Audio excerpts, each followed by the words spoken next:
If the Islamic revelation is valid, then that is God. Although there's still a mystery to the Islamic God, that is God in a fundamental. The Trinity would be false. If the Catholic revelation is true, then that understanding of God is true, though there's a mystery, and the Islamic one is false.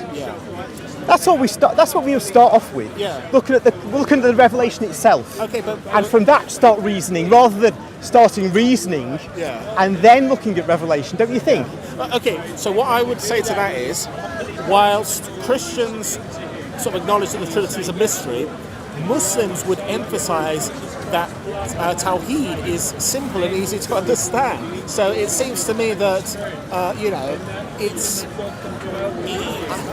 seems to me that while Islam does acknowledge that there are mysterious things about God. However, it doesn't emphasise it. It emphasises the simpleness of Tawheed, the oneness of God. It emphasises the simpleness of the five pillars, etc. Whereas in Christianity, it seems to me, you've got the mystery of the Trinity, you've got the mystery of the incarnation of Christ. You've got all of these sort of mysteries, and it doesn't seem very appealing or logical. But what if it's true? Oh, not logical. That's another matter. Now you must tell me where it's not logical. If you really mean that, or it just has a slip of the tongue. Okay. So when I say logical, I'm going to stick to logical. I think. So give me an example of the illogicality of the incarnation, for example. Right. So it's you've got the concept of, start off with the Trinity. So you've got God the Father, God the Son, God the Holy Spirit. No, just the incarnation. So you've got God the Son becomes incarnated as the man, Christ Jesus. So by which we mean God the Son, the eternal second person of the Trinity, takes to himself, attaches to his divine nature, a human nature, at the moment of conception 2,000 years ago in the womb of the Virgin Mary. Right. Okay. So you've got Are we logical so far? Yeah, so far, yes.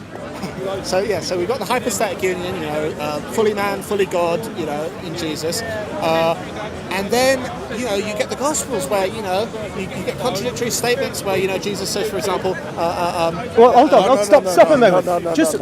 With the incarnation itself, you seem to agree with me that itself was not illogical. Then you go into the Gospels where you might find what you think are contradictions. Okay, that's a different thing, isn't it? Let me correct myself. So in the Islamic understanding, the Christian concept of the incarnation is in itself an inherent contradiction. And that's what I'm trying to get at. Yeah, fully man, fully God, united in one person, for want of a better word.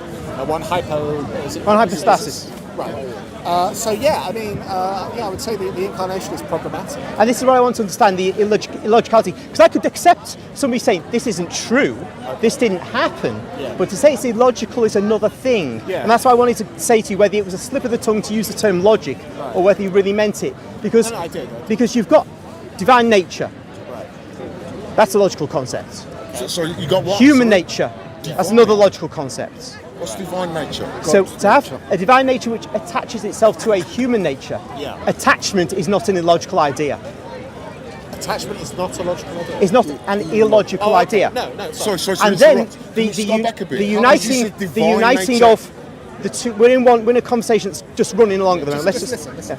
When you have two natures, one person, that itself is not illogical. Right. Well, so I'll tell you why it is. So you've got one nature, God, another nature, man. It's like apples and oranges. It's like talking about a cat and a dog.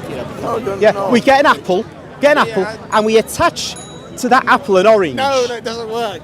You can't make. I'll tell you why that. Wait a minute, now you can't. You can't. No, don't forget, we teach there's no admixture of the two natures. They don't mingle. Yeah. They completely. This is another what does that mean? Well, look at an apple, God, apple, then the human nature, the orange. Glue them together. Now, work is not the issue. Work is a matter of what is possible. It's a bad analogy. Logic is different. Why are you gluing apples and oranges together? It makes no sense. Now you're having fun. But I cannot see how, in terms of philosophical logic, really talking about logic in itself, I cannot see how this is sound to be illogical. I can see you saying you don't believe it. That's a common sense argument. Now, we can't use common sense. Common sense to one person is not common sense to another. That's true. Common sense isn't common. Best not to use that. I know. So, to me, it is. I think we've pretty much exhausted this. No, we haven't. Well, I just need to, on the question of logicality, I don't see how far further we can go. Yeah. 18 laws. Nature, Okay, God so nature tell orange, me, man nature apple. so tell me how Christ can be scale. fully man and fully God, and how there could be no, as you said, admixture between the two. Synergy. So in other words, he's like a walking contradiction. He's like man, and he's man one minute, he's God the next minute. However, No, he's both at the same that's time. not what we believe. Well, we don't say that 1 is minute just- he's one minute he's. We don't say that. You're Right. saying that. What it is. Okay. So why does he say at one point, "Why callest thou me good? There's none good but God." Another moment he says, I am. Well, the high priest says, "Are you the son of the Most High?" or something like that. Anyway, You're actually delving into particular instances of his no, but speech. he contradicts and himself. but in his, in that's his a different. speech That's again a within the different gospel. point. Remember, But it's the related. question is how can okay. Here's an example. Say we never had any gospels, and I just gave you this concept. Okay. Then you'd have to argue the logicality or otherwise on the basis of the concept itself, not on the basis of some I secondary think without the Gospels, documents. it would be even harder to believe. I mean, I think. And that's not about belief. It's about whether it's logical. And that's why I thought we'd exhausted this. Okay, so tell this me why issue. it's logical. Just give me a Because Catholic argument. you can take a nature of one thing, join it to the nature of another, Yeah. and those natures can subsist Yeah. in the one entity. So give me an example of that in another divine example. There's no example. Every created entity has its own nature. Yeah, give me an But example that's of a created two entity. natures being. Jesus is the example to Jesus give say you. another example? Well, why? If God has not made an entity in the created order, which possesses anything other than one nature, then we can't give you an example, of course. Exactly. So then. Exactly what? So then you've got no. There's no. No analogy. Yeah. But what does the absence of analogy mean in relation to whether something's logical or not?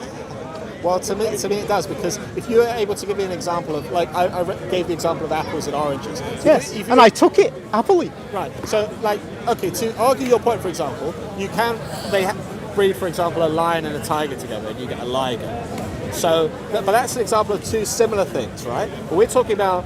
But they have one God and nature. Man are two completely different, natures. Yes, yes. Granted, Yeah, some but people one would is say God God is like a Almighty. man, and the Old Testament says, the Lord. You're going into writings again, rather than just addressing the inner harmony of the concepts. Yeah.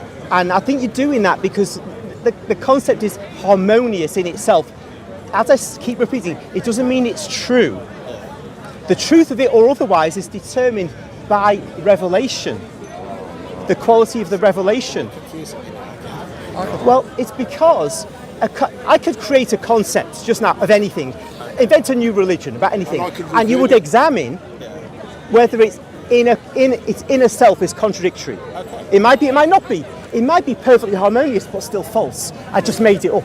Yeah. Yeah. Okay. That's what I'm trying to say. Sorry, To can I ask you establish the something? truth or otherwise of it, in a moment, we're just dealing with this guy. The question of whether it's true is the important point to me. Once to me, I'm satisfied. There's I've not seen a philosopher, a logician, suggest that the concept of the incarnation is actually illogical. I think a lot of people. They don't know. Philosophers aren't known to be strong Catholics Name me a philosopher. because they don't believe in it. The But that's incarnation is different. perfectly logical with philosophy. Not one philosopher said this concept is just not true. I'm sure a non-Christian. Tell me one. Can I